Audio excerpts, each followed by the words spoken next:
Доброе утро, Стоп Гейм! В эфире Impact.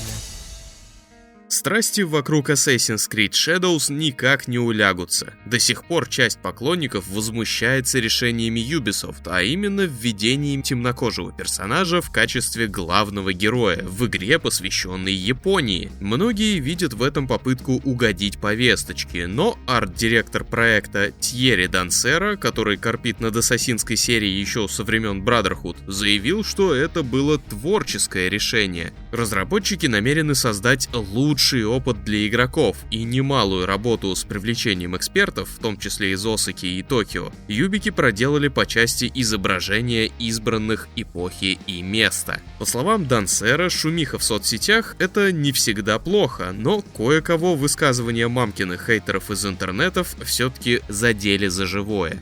Как бы там ни было, релиза Assassin's Creed Shadows нам осталось ждать всего пару месяцев. 15 ноября игра выйдет на ПК, PlayStation 5 и Xbox Series. А пока можно насладиться свежим атмосферным трейлером. Стоило компании Unity заявить о дополнительных поборах с разработчиков, использующих ее движок, как тут же на нее обрушилось все, что только могло обрушиться. Ранее Unity уже давала послабление, а теперь и вовсе решила полностью отказаться от своей авантюры. Об этом заявил новый глава компании Мэтью Бромберг. Основная задача Unity — это построить мир, в котором каждый сможет создавать игры для всех. Поэтому владельцы движка возвращаются к подписной модели на основе рабочих мест для всех девелоперов. Базовая версия Unity останется бесплатной. Вместе с тем, ограничение по доходу и финансированию увеличится со $100 тысяч до 200. А вот платные вырастут в цене. Стоимость Unity Pro поднимется на 8%, а Unity Enterprise на 25%. Изменения вступят в силу с 1 января 2025 года. Star Wars Jedi Survivor получила, возможно, самый важный патч за всю историю патчей для Jedi Survivor. Разработчики подшаманили над фреймрейтом на разных конфигурациях ПК, устранили заикание, оптимизировали использование ресурсов процессора при включенном рейтрейсинге, подкрутили управление клавомышью, исправили ворох багов, но самое главное, собственно, почему этот патч так важен, из игры убрали проклятое Денува. И не успела новость остыть, как в интернетах появилась слитая пиратка. Мы это дело, конечно же, осуждаем, поэтому ни в коем случае не гуглите торренты, не качайте репак и не наслаждайтесь игрой. Если только лицензионный, вот это можно, это одобряемо. Взбудоражившая 10 лет назад всех и каждого Flappy Bird намерена вернуться. Вернее, воскресить ее хочет группа фанатов, которая выкупила права на игру и принялась откачивать коматозную птичку-попрыгунчика. В проект введут больше режимов и персонажей, и даже многопользовательские испытания. Базис игры будет пересмотрен, но сам геймдизайн останется узнаваем. Браузерная версия ожившей Flappy Bird появится на ПК и мобилочках осенью этого года, а в 2025-м самостоятельное приложение завезут в мобильные магазины.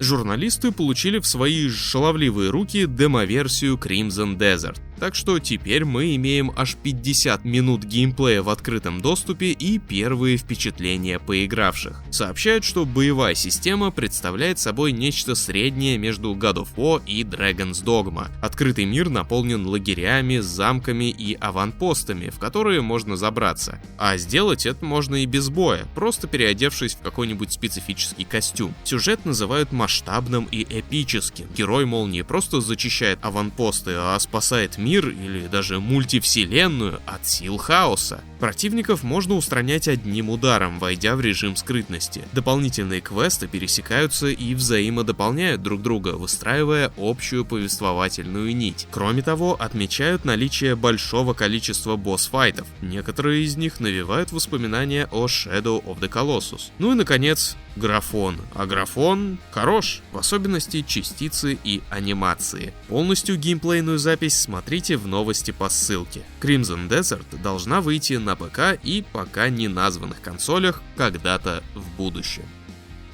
Запущенная ранее в Steam функция семейных групп сбросила с себя оковы беты спустя полгода и теперь уже доступна всем, насильно заменяя собой Steam Family Sharing и функцию семейного просмотра. Семейная группа вмещает до 6 человек из одной страны. Пользователей из разных регионов Steam в семью добавлять нельзя. Эта группа открывает доступ к вашим играм всем ее участникам, которые в свою очередь могут делиться с вами собственными коллекциями. Однако, если вы решили вдруг зарубиться с однокашником во что-то коопное, поделившись с ним тайтлом через семейную группу, то у вас ничего не выйдет. Для таких случаев необходимо, чтобы игра была куплена у обоих. Кроме того, есть и другие ограничения. Взрослые участники могут покинуть группу в любой момент, а вот присоединиться к другой или создать новую группу они смогут только через год с момента вступления в предыдущую. Дети же сами покинуть группу не могут. Если в семье по какой-либо причине освободится местечко, занять его можно только через год. А еще можно схлопотать бан за то, что член твоей семейной группы получит его, играя в вашу копию игры. Так что думайте, кому даете свою коллекцию пошпилить. Редактор известной железной конторы Digital Foundry Ричард Ледбеттер прокомментировал анонс PlayStation 5 Pro. В частности, сможет ли новая консоль потянуть горячо ожидаемую GTA 6. По мнению Ледбеттера, сложные симуляции, которые Rockstar всегда использовала в играх серии, слишком сильно нагружают центральный процессор, и потому запускаются с потолком в 30 феписов. PS5 Pro имеет тот же камень, что и обычная PS5, посему достичь 60 FPS будет очень трудно, если версия базовой PS5 будет рассчитана лишь на 30. Проблема не в графическом процессоре, а в центральном. То есть максимум, чего можно будет выжать из прошки, это более качественный графен, но без изменения частоты кадров. Ну и, быть может, будет более стабильная производительность. PlayStation 5 Pro поступит в продажу 7 ноября, а шестая GTA явится когда-то в 2025 на PS5 и Xbox Series. Победную косарямбу в еженедельном конкурсе пользовательских блогов забирает товарищ Гвинтер, подробно рассказавший о знаменитой игровой серии от Freebird Games. А вторая награда достается товарищу Флоппи, который окунулся на самое дно виртуальной бутылки, чтобы поведать историю алкоголя в играх. Поздравляю и стучитесь ко мне в личку, если я еще не успел постучаться к вам сам. И на этом у меня все. Залетайте на наш сайт смотреть свеженький, с пылу с жару, видеообзор The Casting of Frank Stone от Василия Гальперова. Приятного просмотра и хороших выходных!